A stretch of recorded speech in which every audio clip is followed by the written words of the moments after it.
Hello and welcome to the final installment of the Big Questions in Particle Physics Colloquium series hosted by Snowmass Early Career. My name is Tiffany Lewis and I'll be your moderator for today for a discussion on the particle physics community. I'd also like to thank Josh Barrow for hosting the meeting and Jorge Torres for helping out with the moderation in the chat. Today we'll hear from 3 esteemed experts in different areas of service to and for our community. Each speaker has 20 minutes to present, followed by 5 minutes of Q&A for clarifications on their presentation. After all of the speakers and clarifying questions, we have about 10 to 15 minutes additionally for a broader discussion and any remaining questions. During any of the Q&A or discussion sections, please feel free to raise your hand to be recognized. You may enter comments or questions in the chat at any time, and we'll try to read them out at appropriate moments. This meeting is recorded and will be posted to YouTube. It should be available by Monday. With that, I'd like to introduce our first speaker, Sarah Demers. Sarah is a professor of physics at Yale University, having received her PhD from the University of Rochester in 2005. She leads a group in the use of ATLAS to characterize physics beyond the standard model using tau leptons. She also chairs the US Atlas Institute Board and serves as the Mu2E Publications Board and leads the Engaging Non-Experts group. She's a member of the Yale University-wide Committee on Sexual Harassment and Sexual Assault, which hears formal and informal complaints from students, faculty, and staff. She's the co-founder of the Yale Frank and Whitney Humanities Center Group for Interdisciplinary Arts and Science Research. And within Snowmass, she has served as a convener for the Public Education and Outreach Topical Group. Sarah, your presentation. Excellent. Thanks very much. Thanks for the introduction and also for the invitation to speak. I do have to say that Gordon Watts is now chairing. I handed off, so I have to correct any bios that claim I'm still editorial board chair of US Atlas. All right. Very happy to be here today, and I'm going to ask for your patience for about, I don't know, maybe another 8 seconds while I get this in a mode that actually makes some sense. Okay, let me see. All right, I hope that you can see the screen. So I'm going to focus today. Yes, we good?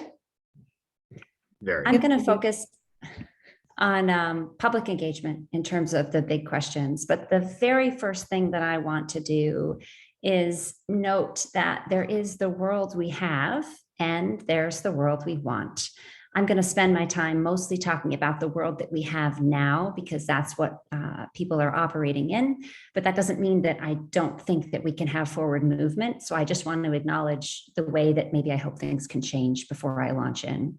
So I think it's fair to say that many of us feel and have some evidence for the fact that public engagement is rather undervalued.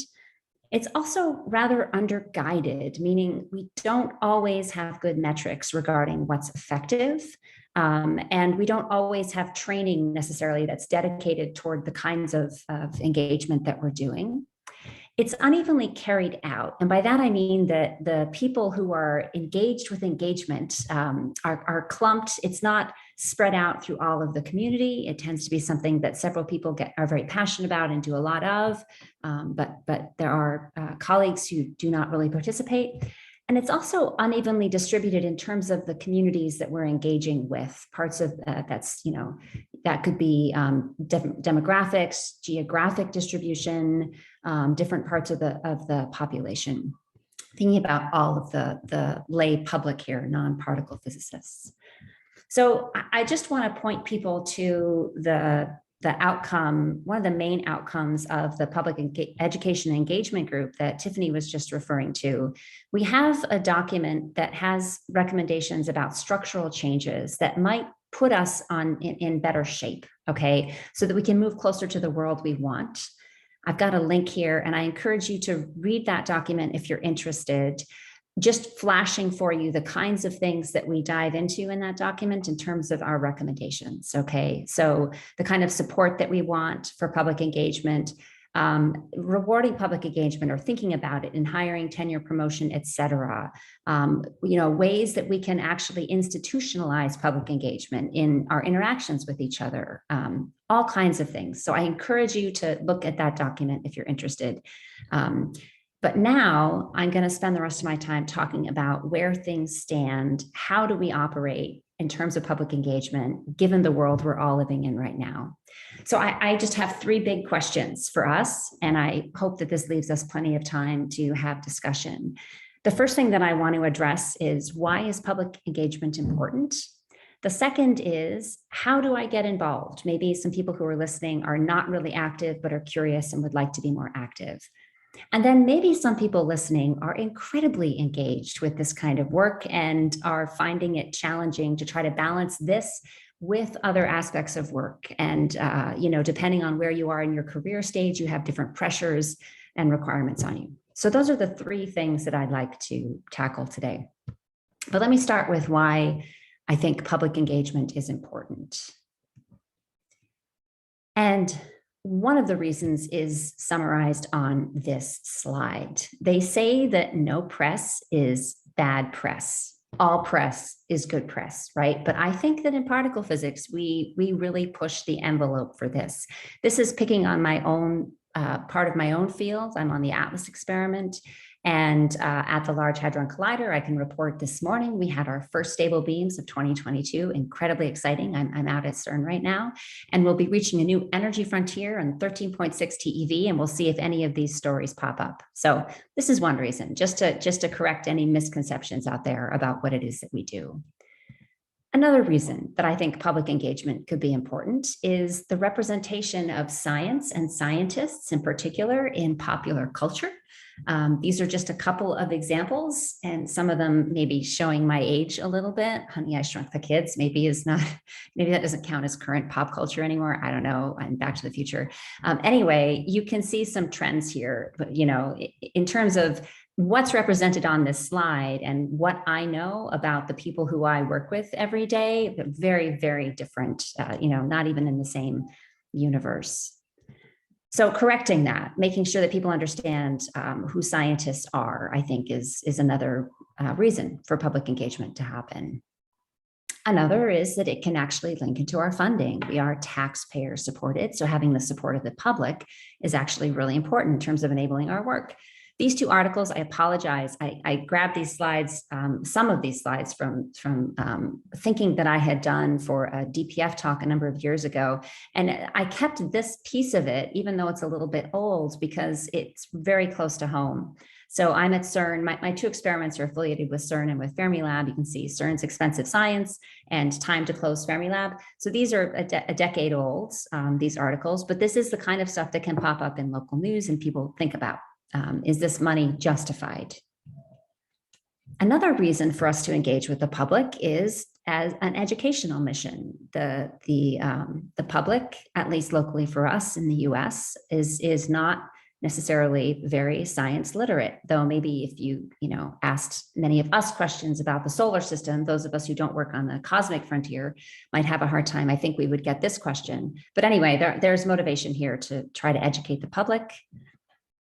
There's also motivation to try to get reinforcements. We would love to be at least a little bit selfish in our fields and have people who are creative and have energy and curious join our ranks. And so by going at, because we have a long ways to go in understanding the universe, right? So I think that that's something that could be very good for our field. And when we do public engagement, we have the opportunity to recruit. So I think that's really interesting. And then finally, why do public engagement? Well, one of the things that it's meant for me personally is it's given me opportunities to safely put myself in situations where I'm a little bit uncomfortable or stressed, pushing my boundaries. Now, listen, I have plenty of those opportunities in my field too, when I have to help my students with a piece of code or, read an intimidating paper from theorists that I'm trying to untackle. I'm productively uncomfortable, the majority of the time, maybe. But public engagement can help you stretch yourself in different ways and put yourself out there in different ways. And I think that can be really, it can be really empowering and can make us better even at the science that we do by learning new tools. So I'm moving on to question 2, assuming people will stop me if there's anything they want to talk about. We have plenty of discussion time after, I think, as well.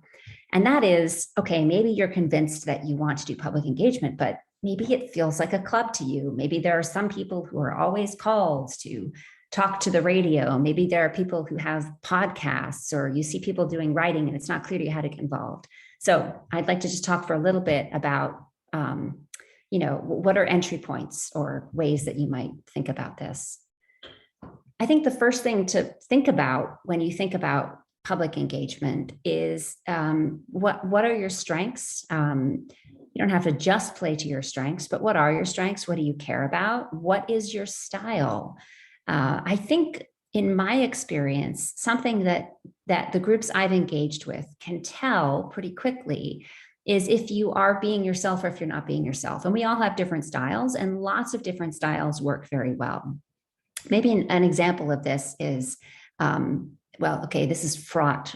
This is a fraught example. But if you think about teachers who you really respect, there are all kinds of different personalities of teachers who've been effective, right? It's not just one mold that we have to fit ourselves in order to do this. So you want to find something where you really can be yourself, at least to some extent. You want to think about who your audience is and make sure that you're meeting your audience where they are instead of making assumptions about your audience that aren't fair. And you also want to come with real respect for your audience. And actually encoded in this word engagement, as opposed to outreach, is thinking about these kinds of questions. Why do the people I'm talking to, why did they come here? Assuming they weren't forced to, there's kids in school, but why did they come to this public lecture? Why did they sign in? Why are they listening to my podcast? Where does their enthusiasm come from for understanding the universe? What do they care about? And what can I learn from the kinds of questions that the people I'm talking to are grappling with, right? So coming to this idea with engagement in mind, and thinking about respect for your audience, and avoiding as much as we can. I know we all make mistakes, but avoiding some categories of mistakes if possible, so that we don't alienate the people we're trying to connect with from the very beginning. And then there always are opportunities to team up with a collaborator. That can be really exciting, something that I've really enjoyed. So with that in mind, thinking back to your strengths, what kinds of things do you have particular talents in? Or if you're thinking about your career, what aspects of your professional life, or the way you present yourself, do you want to work on? Is it your writing? Do you want to become better at giving talks? Are you a natural storyteller, or do you think that you want to become a storyteller? So there are lots of different ways that we can engage, even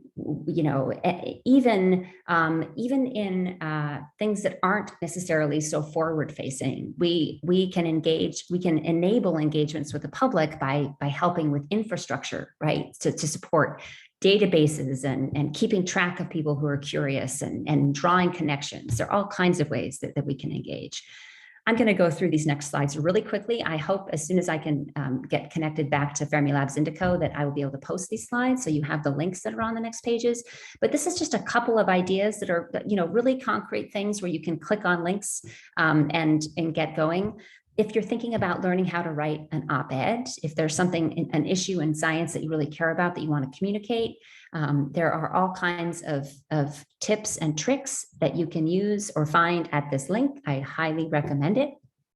If you're thinking that you want to engage around science funding, there are all kinds of things that you can do within our community, right? We have lots of groups organized around that, but you can get a broader picture of the ways that scientists in general are engaging through the AAAS resources, which I think is fantastic.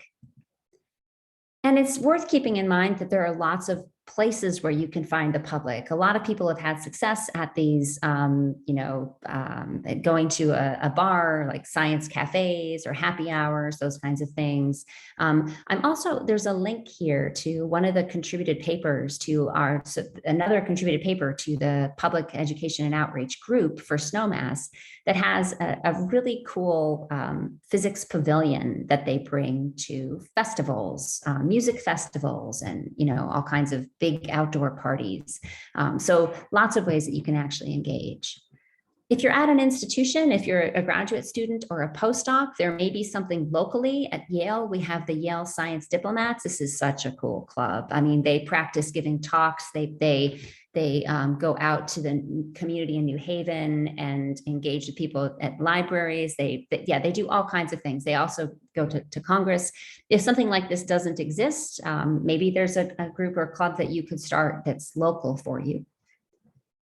And then there's something to be said for not recreating the wheel. We do have around us a number of structures in place that we can latch onto so that we don't have to do all of the momentum to keep something going. So that something like Corknet, which is a public engagement group project. I don't know how to classify them now because they've morphed into so many different things. Lots of different ways to engage with people, physics teachers, high school physics teachers, but also open data. These kinds of things, and there's a link here to the open data at CERN, where there's already a curriculum in place, and it's maybe a little bit simpler for you to plug in with whatever time you have is another thing to consider. So I hope that that's given you some idea of the ways that maybe you could dive in and start to participate in public engagement. And that brings us to the very last question. And I think I have about 4 minutes. It might take me 5. We started a little bit late, so I hope that's okay. And that is, how do I balance public engagement within my career? And you can see my strength is not graphics design, but I did try to put a third arm on this person, and this is supposed to represent the public engagement. So the first thing that I want to say is I think that the view that we have of conservation of energy in physics does not apply directly to human beings and the stuff that we do. If you think through your day and you think through your job, I'm guessing that there are aspects of your job. There are some things that you're doing that are incredibly challenging, incredibly draining. Maybe that category of things that will take you 15 minutes if you put your mind to it, but you've put it off for weeks because you can't even handle opening the, like going to the command line or opening the email or starting the slides, right? There are some things that are really a challenge. And there are other things where the time is just flying by. It's been 4 hours and you've been writing code the whole time and you can't believe it. Or, you actually figure out, solve the problem. I think that when we think about our days and our weeks and how our work is going, when we think about public engagement fitting into it, we should think about how it works in that energy balance. Is this something that reconnects me to my motivation? Is this something that if I spend some time doing it, it actually is a limited period of time and I'm going to come out energized, remembering why I love physics? So that's something to keep in mind when you think about the kinds of public engagement you're going to do and just the balance of the work that you have in general, right? How do you manage to get enough energy giving stuff as opposed to having, in the balance with things that are really challenging for you? And then this word balance, which I don't have time to go into in detail, how problematic I sometimes find that word. But I think I've been self-diagnosing for a long time. I think it's not necessarily the word balance that I have a problem with. I think it's how we're balanced. And let me give you an example of this. And so the broader scheme here is I'm imagining a lot of overcommitted people. I'm in that category. And I know that maybe some of you on this call identify in that way. What are you saying yes to? What are you adding to your plate? So I remember it was a number of years ago, I think it was one of my kids had a party at their school the next day. And I'd had to miss an event that was leading up to that party. There was something that I was out of town for. I was traveling. And I remember it was like 1 or 2 o'clock in the morning. And I thought, okay, I have to make cupcakes for this party. I'm a little bit low on life, like work has been really heavy. And so I have to balance and add a little bit more of life in order to make that happen. So I better make these cupcakes, and it was just one of those crazy things where I was imagining myself on a balance beam. And if you add a little bit more work. Oh, you got to add a little bit more life, and it's hard. Like, how do I subtract this piece? If I subtract something here, do I have to subtract something here? And it just was that it's just exhausting to think about that kind of balance. But there are other ways to be balanced, not on a balance beam teetering. If somebody puts one more thing in this hand, you're going to tip over on that side, right? And that is the picture on the right. So I played basketball. I did in high school. And when you're in a defensive position and you have to be able to move quickly and react quickly, and you don't want to be easily pushed over, you go into a defensive stance, low center of gravity. We understand how balance works in physics. You want a wide area of support, right? Your legs are spread out a little bit. You're low. You can lunge in any direction. You can react to things. You can anticipate things. You can move. Both of these are balanced. One of them is precarious. The other one, you have the opportunity to thrive. And mentally, what do I think puts me in this category of this balance as opposed to this balance? Not that I claim to have conquered this, but I think that when I keep in mind what I care about and what my priorities are and what does give me energy, and remember that life is short, and when I'm in that kind of a frame of reference, I feel like I'm able to make decisions. I'm able to understand what I can do, what I can't do. And then I find myself in a situation where the kinds of things I'm doing, I just wish I had more time. I wish I had more time to do this because that's so exciting. Oh, and I get to do this, and that's so exciting. And, you're juggling in a way where you feel more like you're thriving than like you're about to teeter over. I don't know, maybe I'm deluding myself.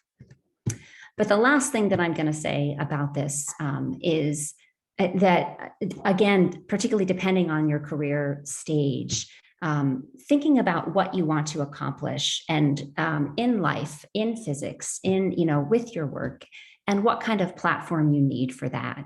That also can help you balance. Maybe you're in graduate school and you do imagine yourself being a public intellectual, or you want to go and work in industry, but you think, okay, I want a PhD as part of my platform. That's going to help me accomplish what I want to accomplish. Or you want to go on and stay in academia, or you want to go into a science communications career.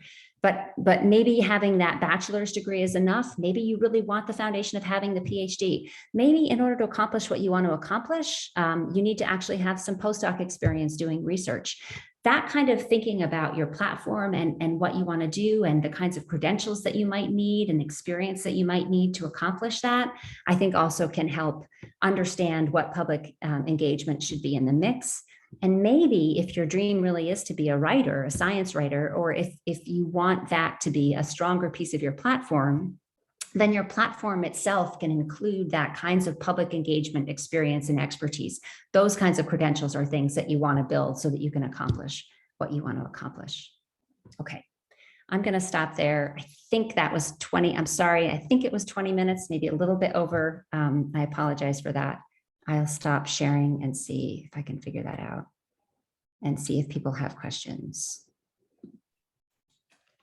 I don't know how to stop sharing all of a sudden. You can keep sharing. I hope that you're all still there. We are. Thanks, Sarah. Great. So does anyone have any questions? You can go ahead and raise your hand or type in the chat.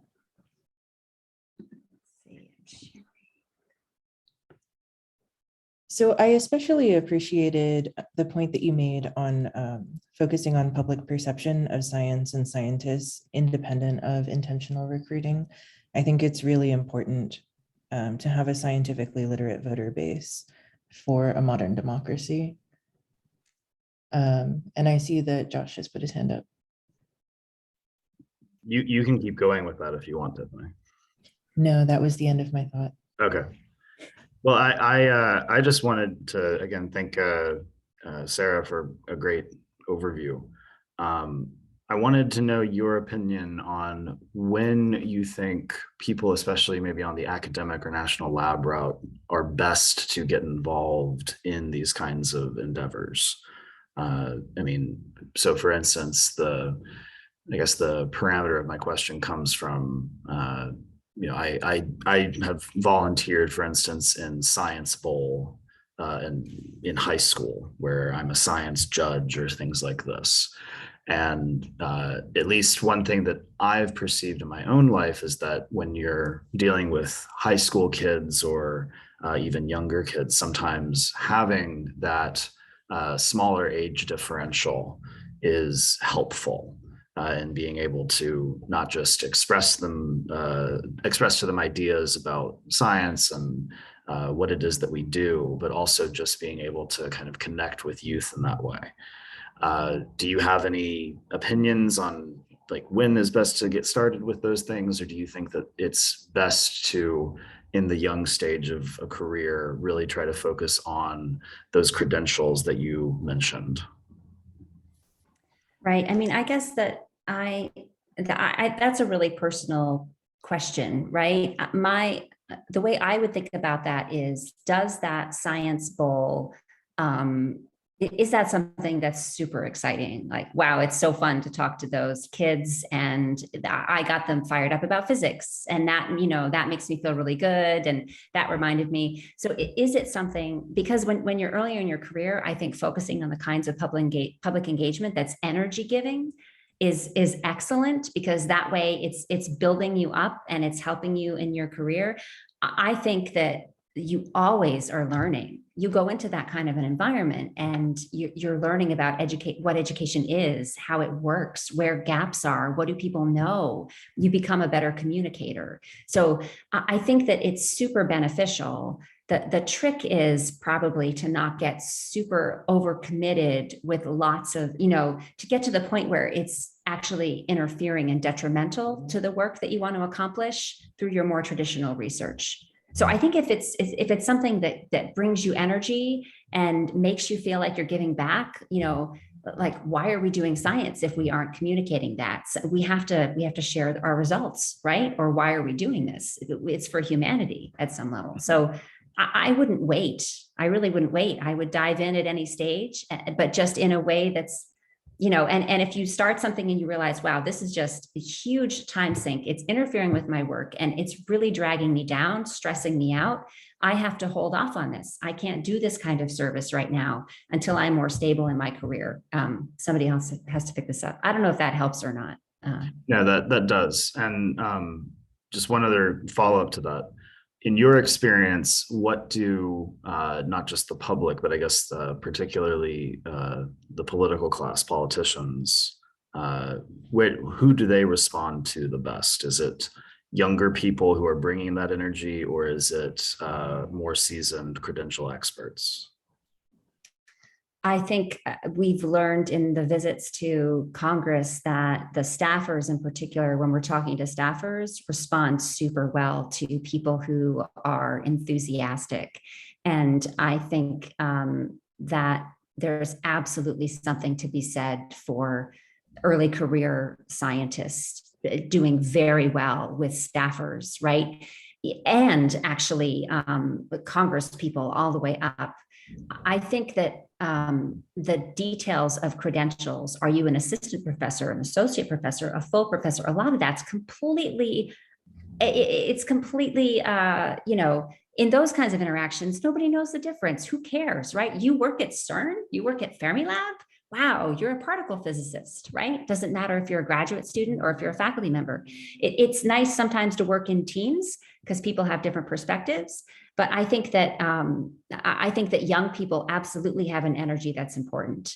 But nobody should be depressed. We can be energetic at any age. We don't age out of being useful in this, but we definitely should take advantage of people who know how to speak the language, what kids these days are saying, right? Sometimes we need help with that, those of us who are getting older. So I wouldn't completely concede that it's like, okay, yeah, only this demographic, only that demographic. I think we gotta just play on our strengths. Johan? Sure. Hi. Hi, Sarah. So I have a question. So my personal aim is to help folks from low income, first generation college students, that kind of stuff. And I often found myself that I'm the only one doing these kinds of things. Not just because I don't know them, but it's just there aren't many people that came from my background. So when I go to groups, say Atlas or CMS or whatever collaboration it may be, or university has some sort of public engagement group, they might have resources to help, for example, do a pub, a pub thing, right? Which affects people that are in that local community, which if you're in a college, it's predominantly white usually. So my point is there anything, has there been any prioritization happening during the Snowmass process about creating some sort of long lasting contact, right? There's, for example, the International Particle Physics Outreach Group, but I've gone to them before, and again, for my case, for doing things in other languages or doing things that affect underrepresented minorities, these kinds of things aren't there. So I don't really have a group to go ask for help or ask for advice or ask for slides or anything like that. And I'm wondering if there's been any prioritization of that happening in Snowmass. Yeah, there has been, and that's actually been, there's a crossover between the public engagement and the equity, diversity, and inclusion group. In the Snowmass process itself, that is in a paper, a contributed paper around marginalized communities that I think that you know very well, probably. I also think that is a priority. But when we did the Snowmass survey and asked people, why do you do public engagement? That actually came first in the people's reasons across the hundreds of people who we asked. That was the top answer for people's motivation for why they participate in public engagement, was to try to reach minoritized communities, people who are not represented among our ranks at levels that make sense, right? So it is a priority, I think, that's shifting, but you're right to say that we're early enough in it so that the base of resources hasn't been built up.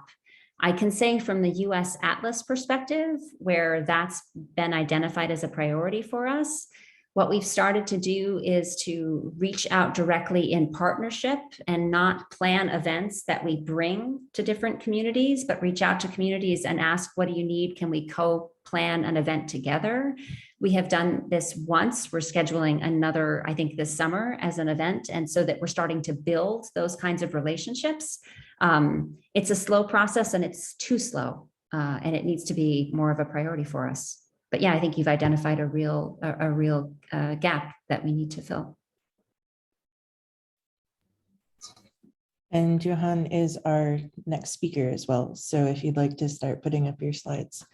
Johan Bonilla is a postdoctoral scholar at the University of California, Davis in high energy experimental physics. They received their PhD from Oregon University in 2014. They work in the CMS collaboration at CERN, where they focus on beyond standard model searches through boosted object tagging. Within Snowmass, they work extensively with the early career leadership and serve as a convener to the diversity and inclusion topical group.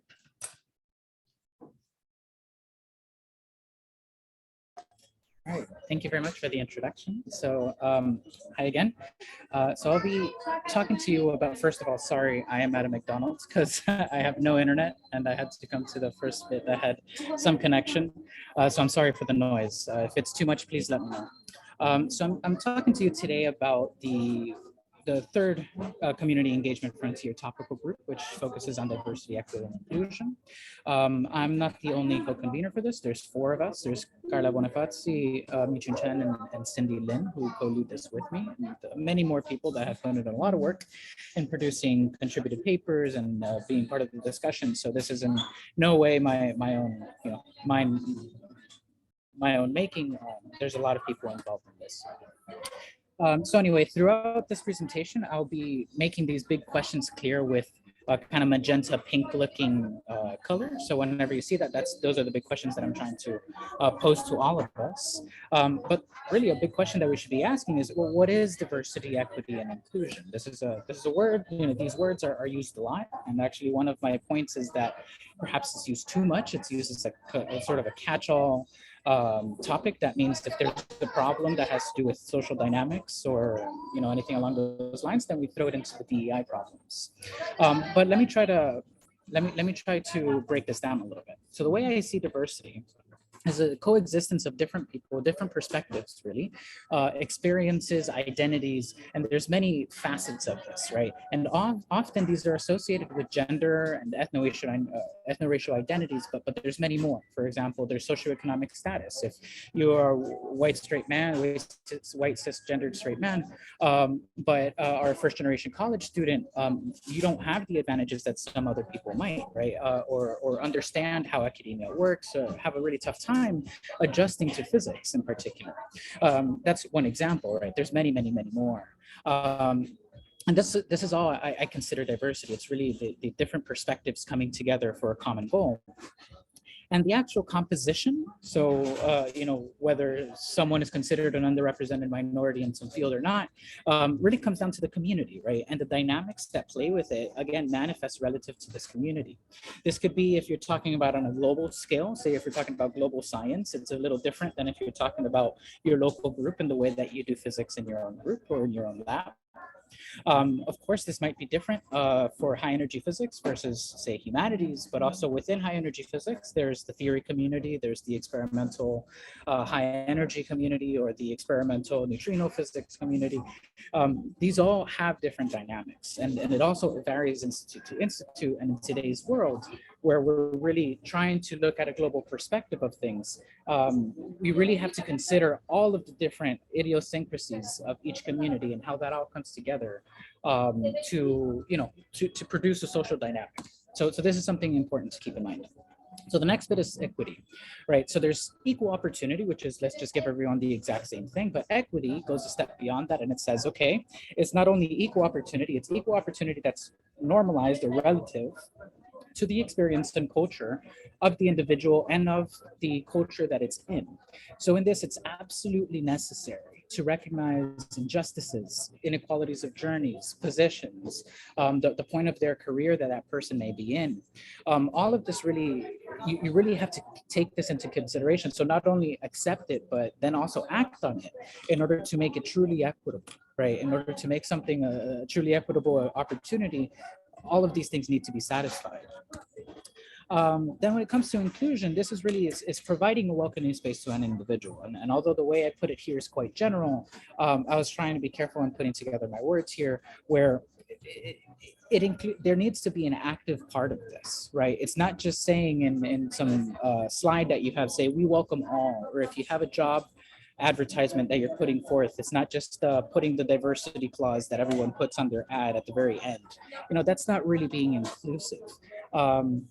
Really what you need to do is you need to facilitate exposure. You need to put active effort into guiding people, into adjusting your own priorities. Although you might think that your group is, leaps and bounds above others, and when it comes to DEI, chances are that you're not fully diverse, or in other words, that there's other people that might not thrive as much as your current group members. And in that sense, although you might be leaps and bounds above, you still need to adjust your priorities. And in this, you really need to be humble.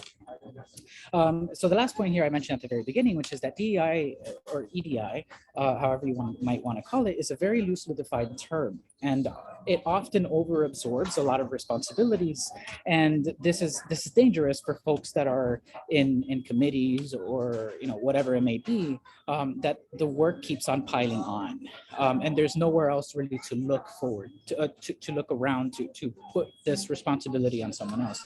So this brings me to this first question that I have for everyone. And one of the things that I've learned along the Snowmass process is that I really need to have a good targeted question in order to be able to design something to make change. If, say, for example, I want to take a survey and I just want to know the diversity or the demographic distribution of our members in our community, that doesn't really help. What really helps is trying to get a targeted question answered. So at least this is something that I've learned myself. So to everybody, and including myself, the question that we should think about is, how can we best define our goals in order to ask these targeted questions that we're trying to make change for? So that's one thing. there's many other key questions that came out of the community. So we just had a community engagement frontier workshop earlier this week, Tuesday to Thursday, and we've been able to get some feedback from the community. And of course, you're also part of the community. We're in the process of making these reports. So if there's anything here that you find that you'd like to contribute to, or do you like some more clarification, anything of the matter, please feel free to reach out to me or any of us here, and we'll make sure we do that. So the first question that any of us had really is, what's the status of the field? Where are we now? Before we even ask where we want to go. So there's a dedicated contributed paper that addresses these kinds of things and much more, and it's the Climate of the Field contributed paper, and I've added the link here for you to take a look into it later. Another question, which I think is really the most important one, is how and when can we make diversity, equity, and inclusion, and all the things that fall under this umbrella, everyone's issue. So if you, I didn't link it here, but there's a survey that was put, if you go to the Snowmass page and in the Community Engagement Frontier contributed papers, there's a general one, there's a survey which was actually made by the Early Career Group, the Early Career Survey Group. They noticed that the community engagement frontier is one of the ones that has the least participation compared to the other ones. However, we all know that diversity, equity, and inclusion is a category really that affects every single frontier.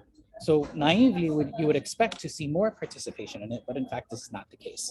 And I think we all know that, and we all know more of what the reason of that is. And the reason is that folks aren't engaged in these kinds of issues. So the question is, how can we engage everybody?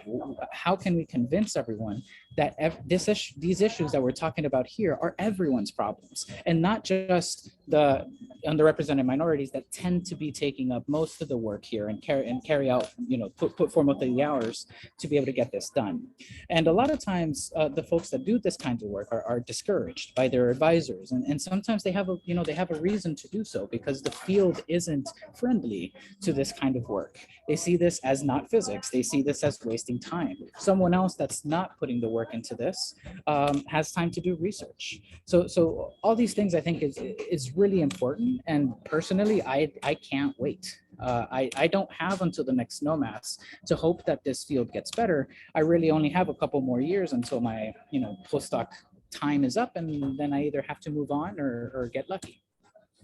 Then the third question that I wanted to bring up is where does the buck stop? And I think this is I don't know if it's just American or just an English saying, but the idea is this ownership of responsibilities.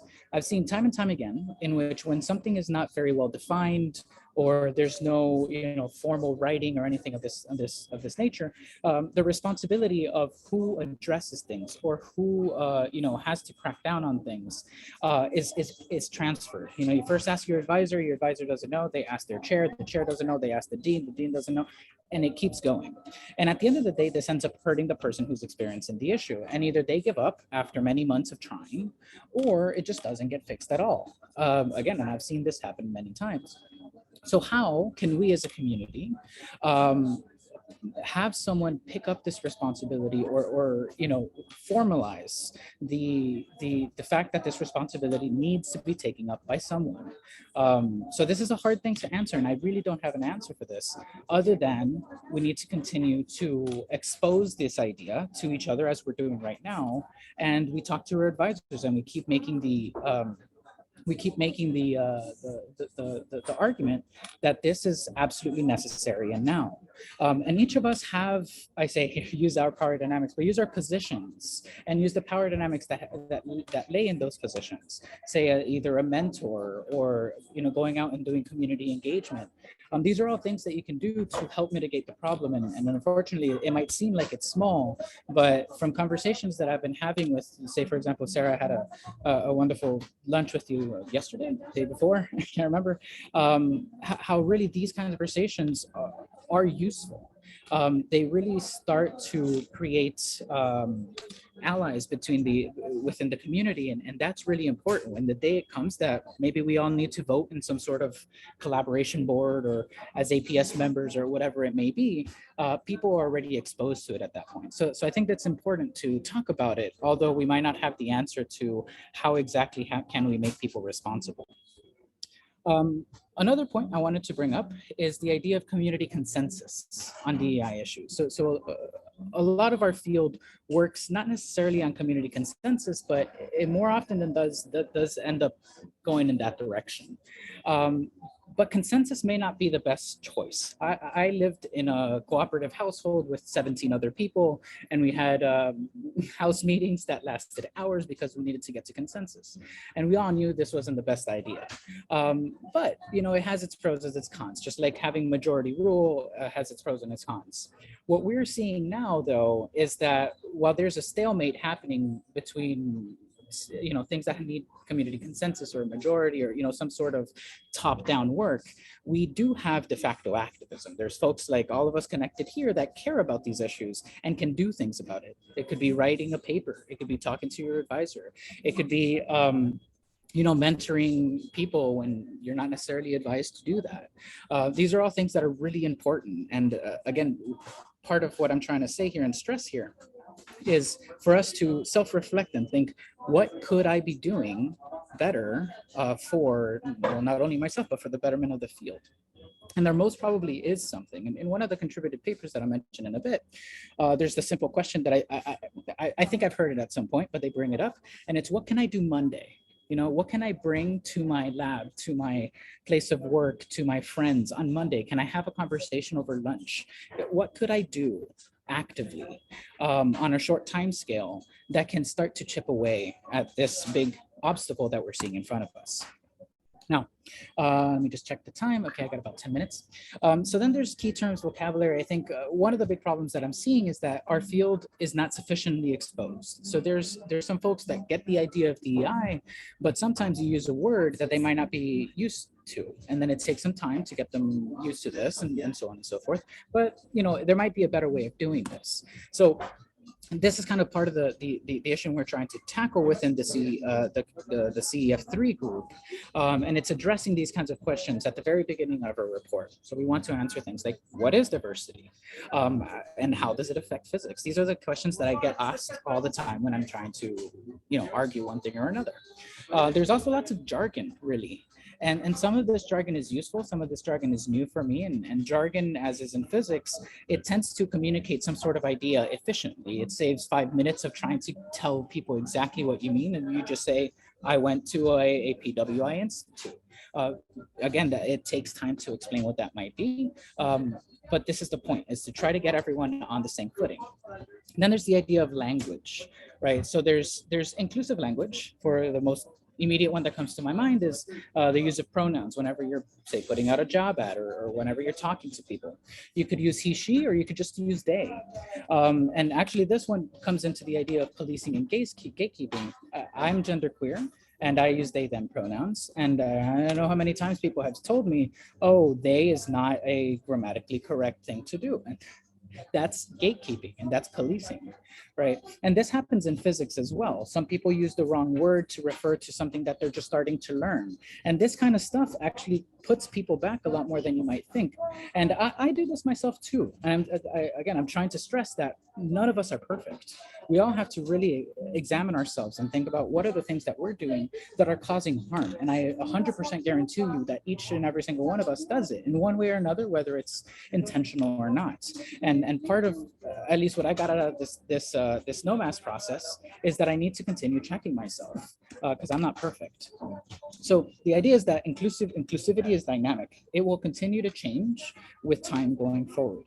And what's important is for all of us to be humble, to approach people humbly, to not just like assume that they have good intentions, but that they have good intentions that they want to change, right? That we want to all meet together and stop putting apart that rift that we continue to see anytime that people bring up anything to do with DEI.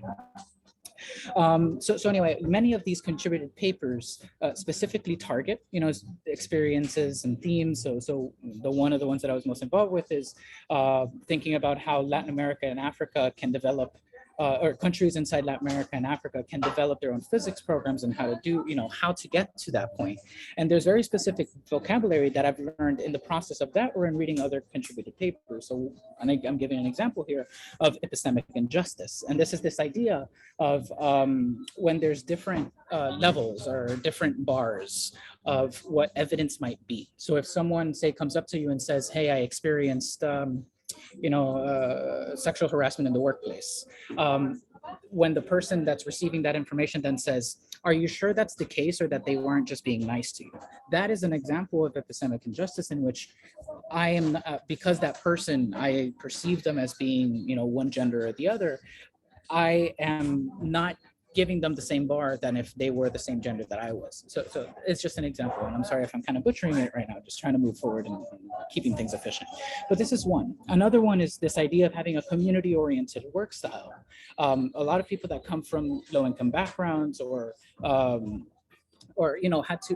really needed a community to build them up, like to give back to their community. And this might be, providing, for example, scale factor recommendations for a particular tool, right? They see, oh, a lot of people could use this, and they prefer to put their work in there instead of a very specific, highly creative, highly specialized technical project. And although the latter might be more useful when applying to jobs, the first one is actually more useful to the whole community. But we don't value that the same way, right? And by we mean the physics community. So these are all things that I think we all need to consider. And what's been really useful in this process is being able to get out of field experts to explain this to us, because I didn't know about these kinds of vocabulary. And then through out of field experts, I was able to understand this. And it not only does it resonate with me, but I also can communicate things more effectively in that sense. But at the end of the day, we don't want to make this a reference document. We want to still make it a narrative style document that is being read by you, the community, the organizers that are putting together other, synthesizing these documents, and also the funding agencies. So again, if at any point any of this seems interesting to you, we have about another week and a half before we're going to submit this to the archive. So please let me know. So these, I won't go through all of them, but I'll just give you a more or less an idea. So of the different contributed papers we have at least, 10 that are directly associated with us, and then a few that, depending on how you count, can also be part of the DEI group. So one of them, which is a set of 4 contributed papers, there's a summary one, which is how to read the Snowmass papers on, and then there's 3 of them. Right, so this is the first one, which is power dynamics in physics, and I've already mentioned some of the things that they bring up. I'm not going to go through this. I'm going to leave this up for you to take a look offline. I also had trouble getting into the Indico page, so I eventually will figure this out. But anyway, there's this one. There's a socialization in physics training. So this is kind of what I was talking to you about, like some of this police and gatekeeping. A lot of these themes kind of there's 3 papers that focus on particular themes, but at the end of the day, all of it kind of comes together. And then the last one is about policing and gatekeeping and giving examples of how this happened. There's particular anecdotes that are used that drive home this idea as how it is that policing and gatekeeping happening in physics, how we can avoid it, and how can we try to remove those kinds of barriers going forward. So these are that set. There's another set, climate of the field, which I already mentioned. I already mentioned this other one, that's why the US should care about high energy physics development in Africa and Latin America. But there's also the marginalized community paper that Sarah mentioned, and some other ones here, including lifestyle and personal wellness, that really comes down to how we should be doing this balance that Sarah was mentioning. So this leads me to some outstanding topics in my last couple of minutes. So these are some topics that we've been that come through our group, but we don't really have a contributed paper that specifically addresses this, but we do want to mention it somehow in our topical group report. So over the past, in the last year, between June and August, we had 12 targeted town halls. So like one of them was on ethno-racial minorities, another one was on accessibility, another one was on mentorship. That was actually worked together with the Snowmass Early Career Group. So there's 12 of these, and they were about an hour and a half to 2 hours each. And there's a lot of useful information that we were able to get at that.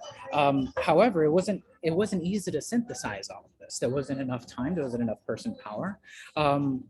But still that information is there. Those connections are there, and people were able to listen to these kinds of stories that came out of that. So at the very least, we want to ensure the longevity and advertise these existence. So unfortunately, again, I couldn't access Indico. I'm not sure if it's because of the Wi-Fi that I'm at, but anyway, I will get to these and upload them to you so you can have them. But in the general Snowmass Indico page that's hosted by Fermilab, if you go to the community engagement frontier, go to the diversity, equity, and inclusion, you'll see these the recordings and all of it from these town halls. And as I mentioned, not only in these town halls, but also in the contributed papers, there's a lot of personal experiences and anecdotes that I think are really strong motivators to have us act on this, because it's something to just talk about something, but being able to hear that your neighbor or your friend or me have gone through particularly tough situations and we'd like to see change, that is a much stronger motivation. So one of the things that we're thinking about is how can we best present these kinds of resources to the community while being respectful of folks, right? Not just tokenizing someone because they went through a tough time. So again, if there's anything that you might seem interested or you want to hear about, you want to make sure is covered, now's the time to let us know. So I'll just go very quickly through some of the recommendations that I have here. In green, this is the thing to do, which is kind of general, but this was kind of, I think this is one of the recommendations that was posted at the last Snowmass, but we haven't seen too much change. We've seen slow change, but again, if you ask me, it's not fast enough. But the physics community really needs to protect people's fundamental right to participate in physics. And yes, that is true regardless of disability, identity, and background, but we also need to recognize that not addressing these issues keep people from fully participating in the physics that we really hope everyone can do.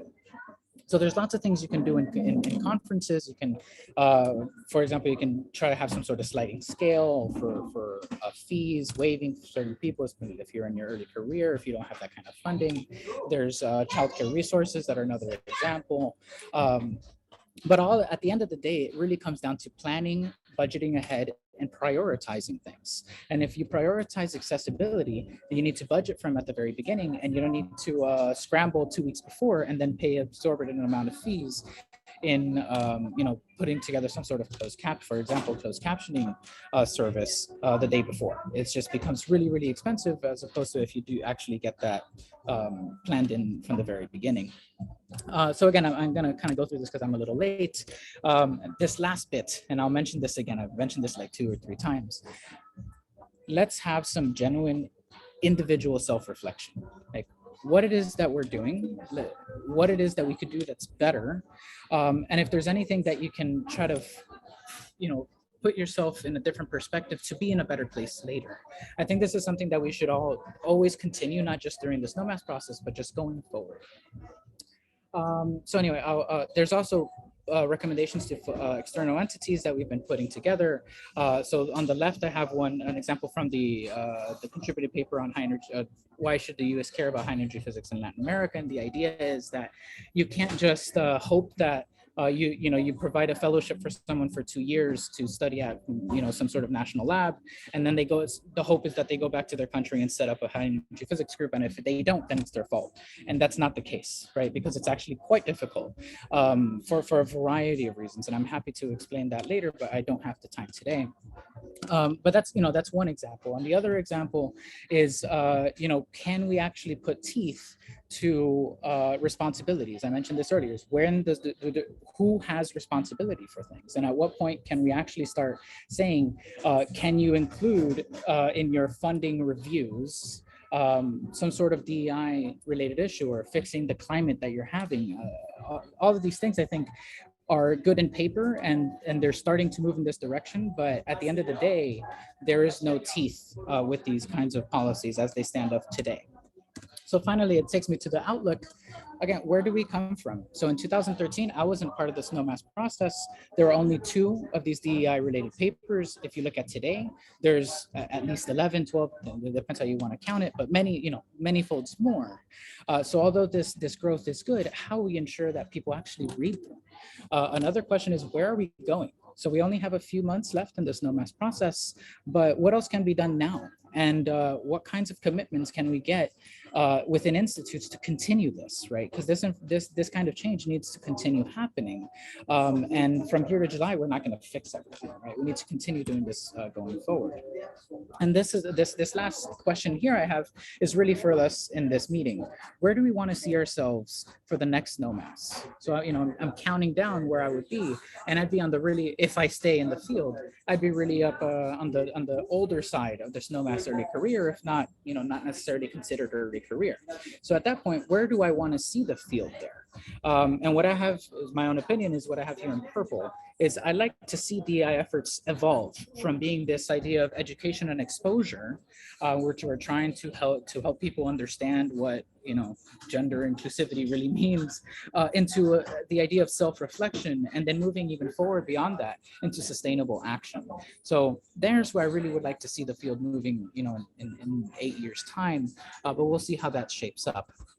And last bit here is, you know, where's the bar today, right? And where should it be at the start of next at the next Snowmass? So the bar today is making a code of conduct, having some sort of DEI committee. We all know that this doesn't actually really help that much, and it seems that real institutional change is a far ways away. So are we willing to wait for that? Can we afford, at least in this group that we have, I don't think we can really afford to wait. So although we've been growing, can we say this about everybody? So anyway, these are the questions that I had for you, and I'll leave it at that because I know I've gone over time a few minutes. So anyway, thanks for that. Let me know if there's anything I can answer. Are there any questions? So while people are thinking about raising their hands, I wanted to thank you for bringing up accessibility, because I know that is an area where this Snowmass in particular has failed rather miserably. It was not something for which funding was allocated at the beginning, and it has been something that's been very slow to come on board in the process. Even the meeting that we are currently in does not have live captioning. It will be captioned when it's put on YouTube, because that is our current funding situation. I wanted to ask about the idea of tying specifically grant funding to some evaluation of DEI and engagement service.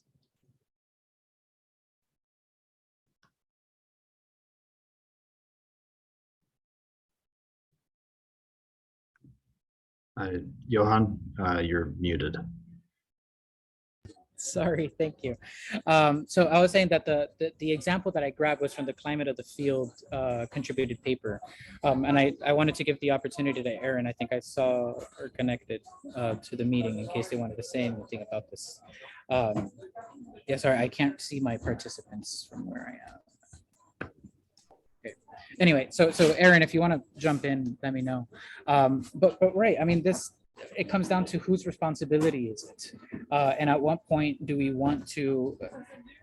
At what point are we as a field willing to say we will not stand for someone who does not further this kind of work? And at the moment, I don't think we're there. At the moment, I think we're fine putting some sort of vague language saying that you're going to have some sort of review, or at least someone's going to give you a review, put some, you know, some notes and some, you know, in some sort of review, but there's no reason that the person who's being reviewed has to act on that, right? So anyway, I think one thing that needs to change is to have actual consequences for this kind of thing, and not just some sort of vague language. So anyway, Erin, I saw your hand went up and then back down. Sorry. Do you want to say something? Yeah, that's pretty much what we thought. The point here being that we didn't want these issues, especially around climate, to be considered part of, you know, the kind of extra work, that we wanted them to be integrated directly into the reviews that are going on for example, thinking about the ones that are going on for neutrinous double beta decay right now. There's enormous safety sections in those reviews that are focused on, you know, occupational health and wellness. And there's good reason to think that those can also extend out to protecting vulnerable communities, and making sure that the collaboration is a safe place, you know, physically, but also psychologically, emotionally, to work. So having those as part of the safety parts is actually contributing to something that is more standardized and is taken more seriously.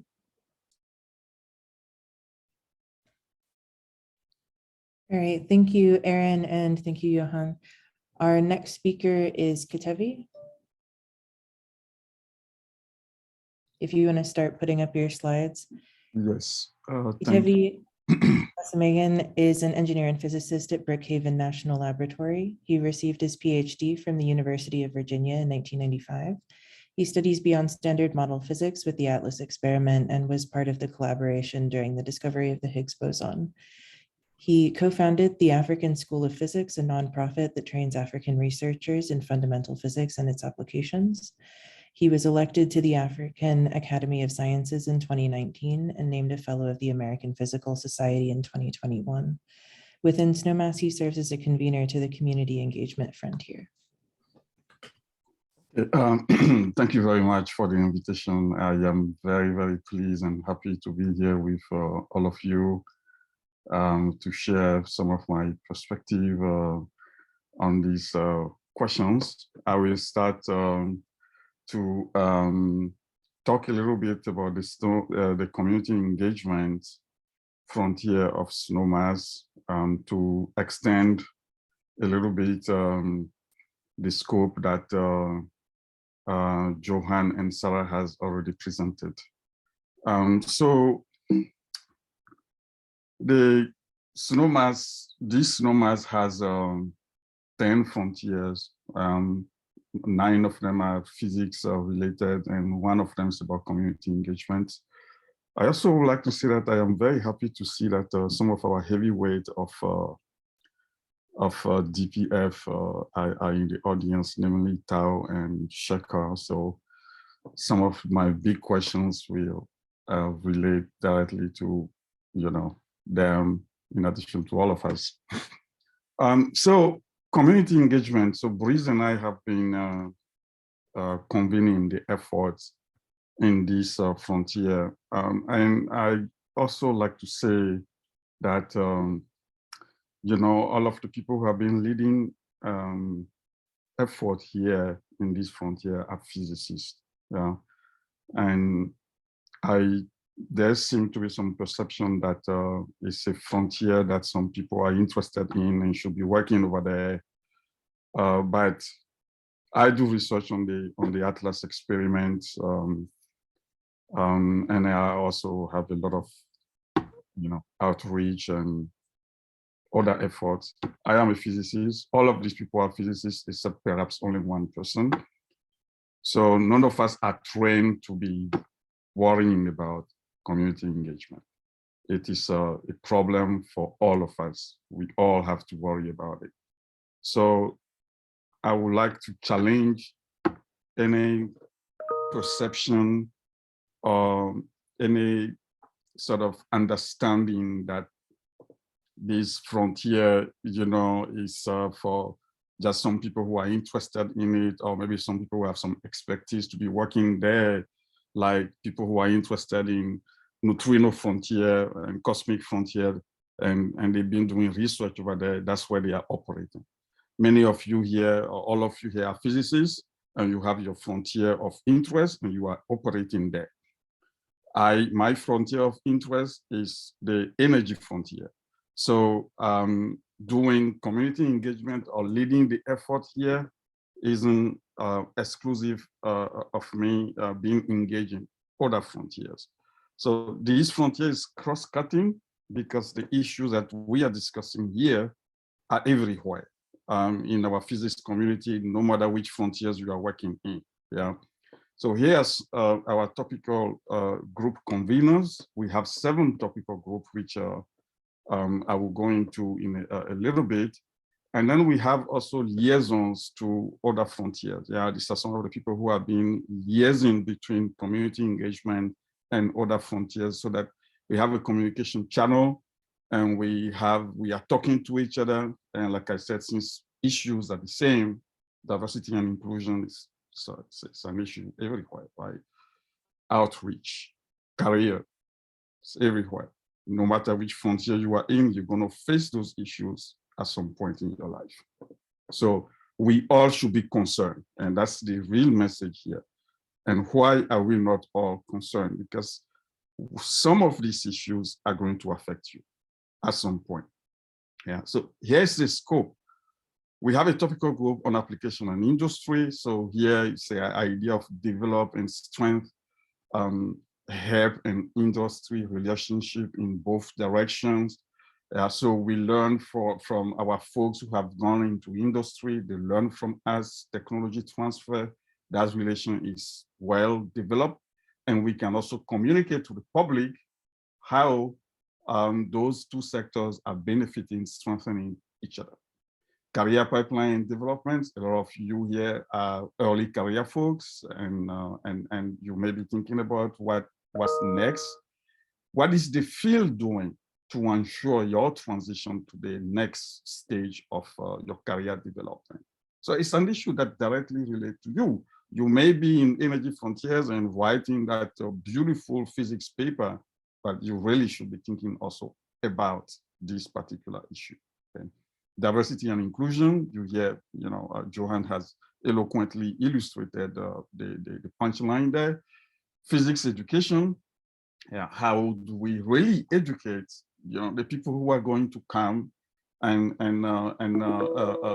maybe in the next Snowmass, right? There will be many other early career folks involved there and so forth, and young kids, and how do we empower them with the proper education so that they become, when they reach where we are, they are completely well prepared, and they can take over. Yeah. Public education and outreach. You hear from Sarah all of the issues there and the reason why we should be doing that and how we should do it better. And on top of understanding who are we outreaching to, yeah, and what's that community, and how to really engage those people in a more effective way, and the importance of bringing our message or the enthusiasm of our field to the community at large and policymakers and so forth. Yeah, and then the policies and government engagements, those affect us because they have to do with funding, grants, and even postdoctoral money. Your advisor's grant may be cut, and then you have to look for another postdoc. A lot of issues, yeah, and for me, it feels like people are worrying about it only when it's hitting them. Yeah, but that's not what we are talking about. We're talking about let's all come and worry about it now so that we can have a proper framework where people can actually find solution, either individually, collectively as a society, or as a professional body, or as an institution, be a university or a research laboratory. We need to have the framework well developed and well established, and we are all operating in it.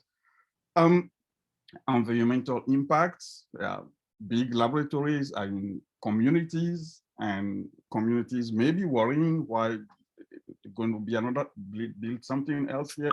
How is it impacting the environment? We need to be conscious of all of those things, and we need to make sure that our research is societal and environmental conscious. Yeah, so that's really what our frontier has been worrying about. So if you go to this page, you will see all of the white papers have been prepared in this frontier. There are 31 here right now. Johan went through some of them, Sarah as well. In the other topical group, also there are white papers, and you can go over here and look at all of them. There are still 4 that are in preparation that will come in. That makes all of them all together 35 white papers, and they have been prepared by a small group of people, really a small group of people. And that's one of the big questions that I'm going to get to, considering how these topics, which I mentioned before, affect all of us, no matter where you are in your career, no matter where you are operating. Considering how important those questions and those topics are, why are we not? Don't we have more people working on community engagement related issues? Yeah, of course, we understand you have to write a grant proposal, you are a postdoc, and you need to advance your careers, there are priorities. Sarah mentioned some of the difficulties and the challenges of balancing things out. We understand all of those things, and they affect all of us, even the few of us who are working in this community engagement frontier. In addition to that, we have our physics. When at the end of the fiscal year, when I am being evaluated on what I have done in the past year, I cannot just say that I only work in community engagement. I have to show that I did physics as well. So the requirements are all there. They are affecting all of us, but nevertheless, we are talking about people finding some time, finding the moment to insert into their priorities the need to work in community engagement, no matter wherever you want to operate, but how to put that into your own personal agenda. Okay, that's the key. Okay, and I think we're all worrying about those things all the time, right? You have priorities coming up, and you have to understand how you want to deal with all of those things effectively to always keep up. Yeah, and inserting community engagement activity into your priority is what we are talking about. Yeah, so that the next Snowmass, we don't want to have 35 people working in this frontier. We want to have the entire people worrying about it while they are still worrying about the physics. That's really what we like to see. So we've been working on these things for the past 2 years. Now, we have just finished a workshop which was dedicated to try to make progress on our topical group report. Yeah, the white papers are almost completely done. We have to write a report for the topical group.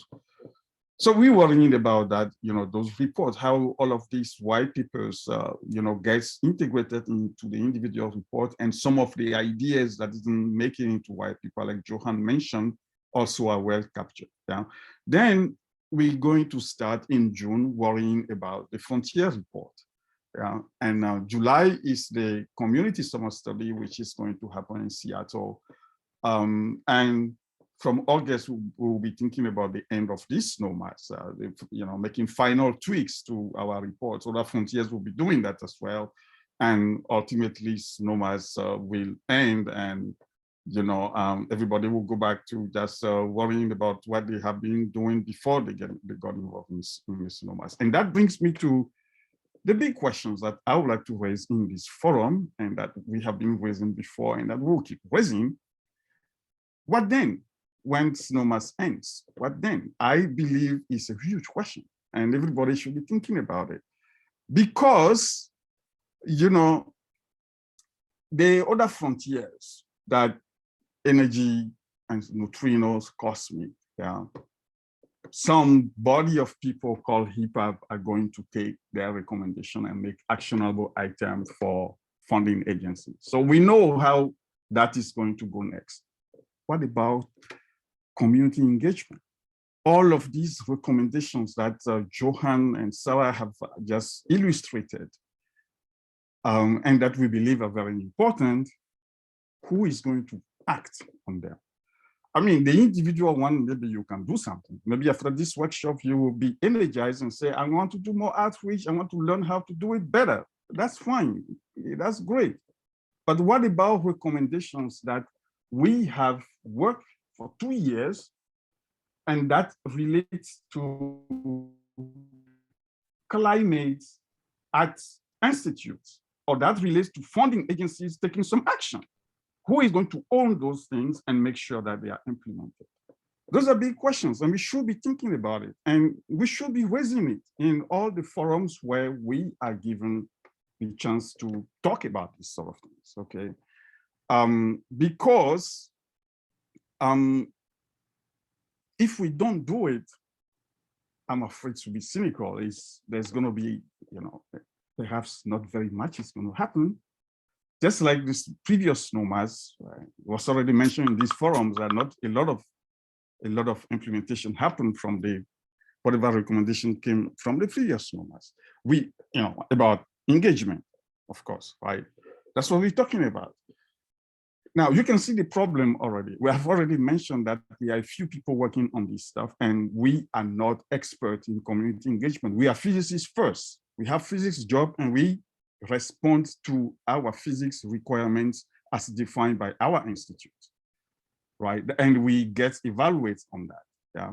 And we added our involvement in community engagement issues as extra. And we're trying to balance our work life with all of these priorities. And that's my challenge to you. Try to do that as well. I'm sure some of you are already doing community engagement stuff, but if you are not, please integrate it into your priorities in some ways. So I'm showing this page here to illustrate the problem. When this was the survey that Johan mentioned before, you can see the full detail over there, and I salute the people who did this work. It's quite impressive. Respondents to these surveys were asked how well they were informed, how well informed they felt about the future direction of the frontiers. And look at community engagement here. Yeah, there's very few comparatively people that say that they were very informed. So in spite of all of the meetings, discussions, and workshops and so forth, it seems like people are not really well informed about the directions or the future of community engagement. It's a huge problem. And why? Have we failed to communicate the enthusiasm, or have we failed to explain to people the importance of community engagement? And how do we change, these perceptions going forward? Those are big questions. Yeah, because until the community embraces or understands the importance of it and can see themselves as a part of it, that these things relate to me, they affect me. I am a young person, career development is going to be a problem. I am a young faculty, I am a minority, and I am at the university. How am I included in decision makings and so forth? Until people begin to relate those issues to themselves, I feel not a whole lot is going to happen. And that brings us up to, the culture that is not changing. Although, diversity and inclusion and, committees are formed, the culture is really not changing. Yeah. So we need the majority in our communities to come to the table. Okay, this work cannot be done by delegating it to people who are mostly affected, who are also minority in the community. The majority of the people needs to understand it. They need to see the importance of changing the culture. They need to see the importance of implementing the policy changes that will make real impactful advancement in community engagement. Yeah. So how do we increase the number of participants in our community engagement, going forward? How do we motivate our colleagues to integrate community engagement activities into their work? Like I mentioned before, the other frontiers is clear the implementation path of their recommendations. HIPAA is going to do something, okay, and it's going to action on them and tell funding agencies, here are the priorities. Who is going to do that for community engagement? Here are the priorities, and that should be implemented by laboratories, universities. Here are the priorities that should be implemented by professional physics bodies like APS, DPF. Here are the priorities that individual like us should be worrying about and will be evaluated on it. Who is going to own it and make sure that those recommendations that we have so diligently worked on for 2 years are going to actually be implemented. I don't want to come to the next Snowmass and be discussing exactly the problem that we have been discussing here, that would be disappointing, to say the least. I will stop there.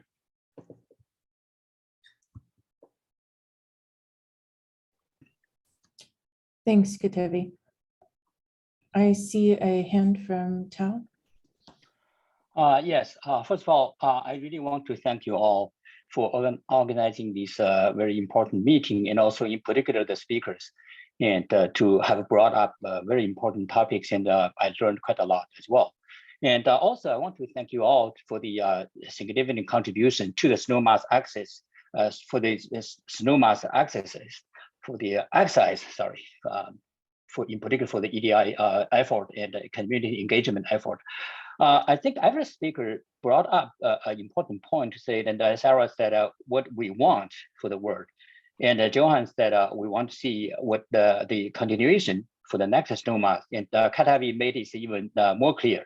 So my comment, my question for you all is to how we can carry on the Snowmass activity. And the Snowmass certainly has made a tremendous impact, in particular for this community engagement. This is new. It's up to a different level from the last one, as we all know. But Snowmass will end. Snowmass will end, but certainly by the end of the year. But the impact is long lasting. How we can carry on this? So practically, what may be the best way we do? So I'm very happy to see the early career the group that many of you have been actively involved to consider this the long-term organization. What may be the long-term possible organization from our effort? That is not very clear to me. On the one hand, I'm sure you have the strong support from DPF. So we are certainly very much on board to continue on this. And many of you have been involved with the DPF activities as well. And it is not easy for DPF to set up an additional committee or that sort. But we may consider to take advantage of the existing committees in DPF, sorry, in APS. APS has many committees very relevant to our effort. One possibility is to be more engaged with APS. The other possibility is to bring up the issues and have a constant discussions and report from HIPAP. And so HIPAP, of course, will impact the funding agencies and also emphasize the importance. So it is not clear to me. I would like to ask you to think what may be the best way to carry on the momentum, and also to really utilize the what we have learned, and to reach the a better outcome, to make our community society better in terms of general community engagement and along this line.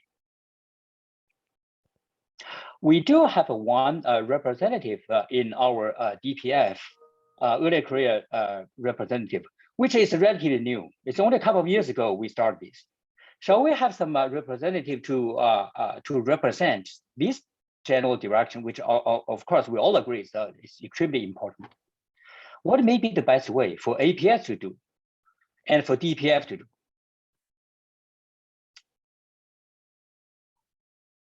I leave this question here, or we can continue to think about this. We can come up a more realistic arrangement in the future. We do have some time, but I think this is, we all agree, and all the speakers have brought up this point, how to carry on the momentum and how to do better for our whole community, physics community, for this general engagement. Sarah?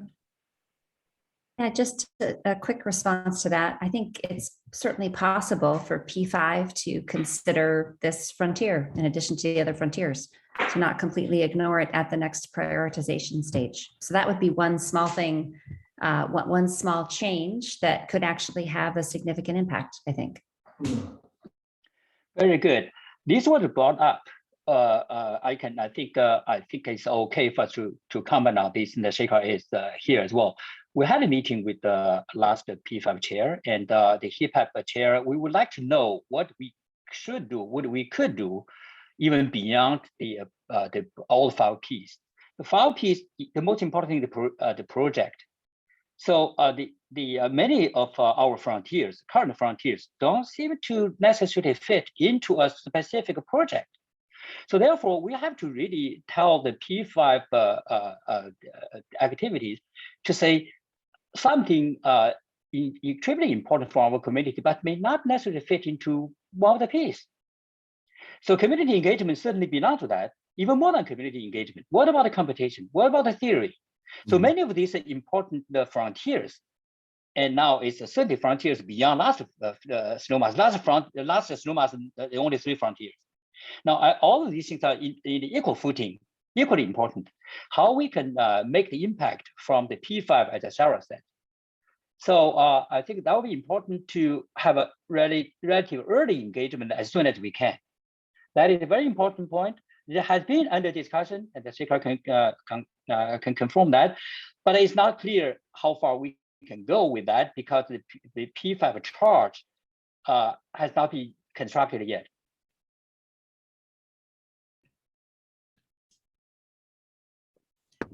Something that I've heard from early career people throughout Snowmass, and specifically a lot of early career people who have left participating in early career and in the community engagement frontier, is that their advisors have told them it's irresponsible to spend any significant time engaged in community service because it's not funded, it's not considered in hiring, and it's not considered in promotion, and would therefore put them at a disadvantage in their career progression.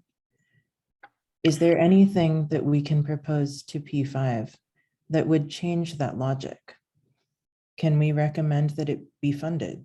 Can we recommend that it be considered in hiring? Can we recommend that it be considered in promotion, and how realistic would those recommendations be? This is very tricky. I think I certainly 100% agree with your point to make progress along this direction, but specifically, we have to have a very implementable proposal to that rather than just making some supportive statements.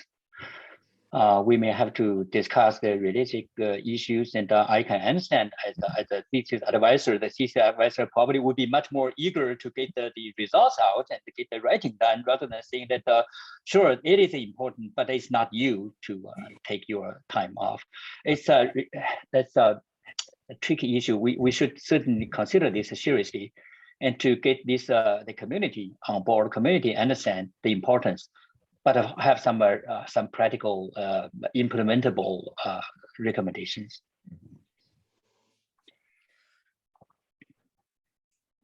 So if I can also make a comment, and I certainly concur with everything that Tao and Katavi have said, and I want to thank Johan and Sarah for their talk as well.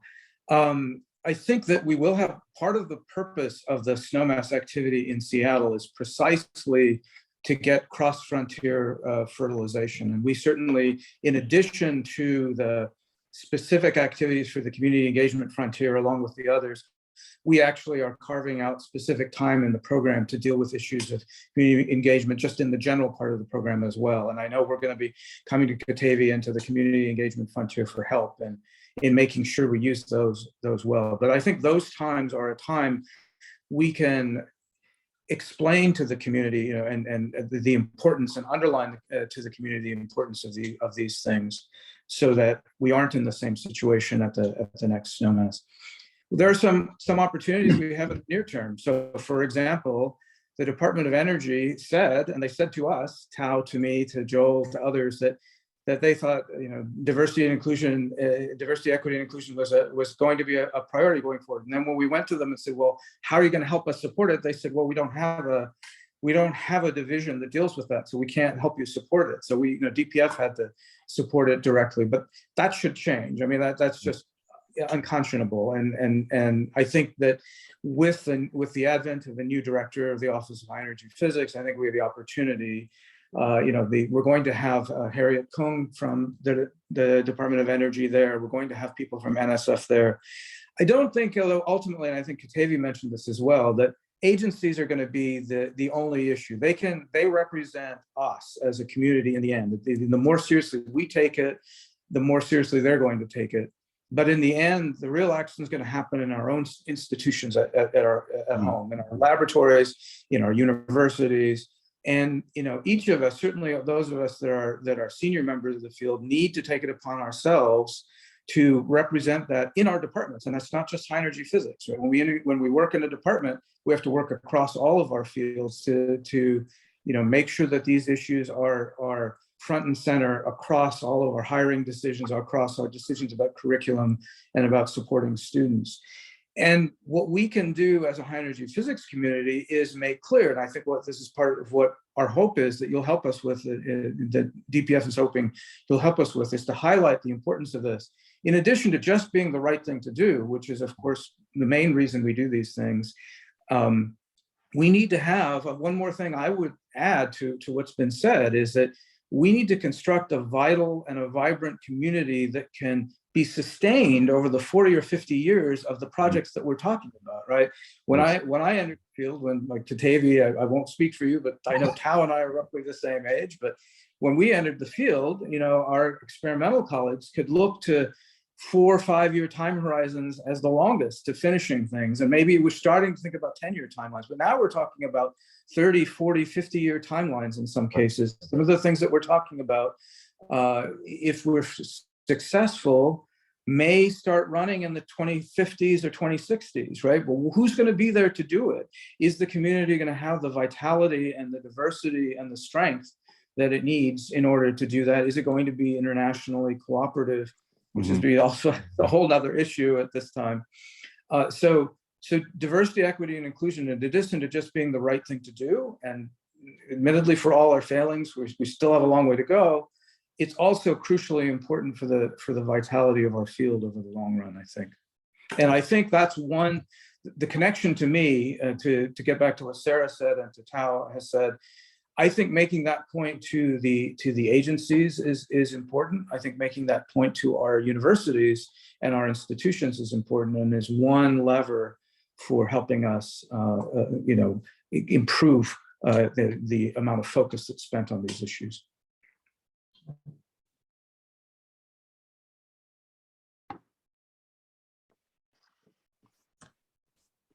Are there any additional thoughts?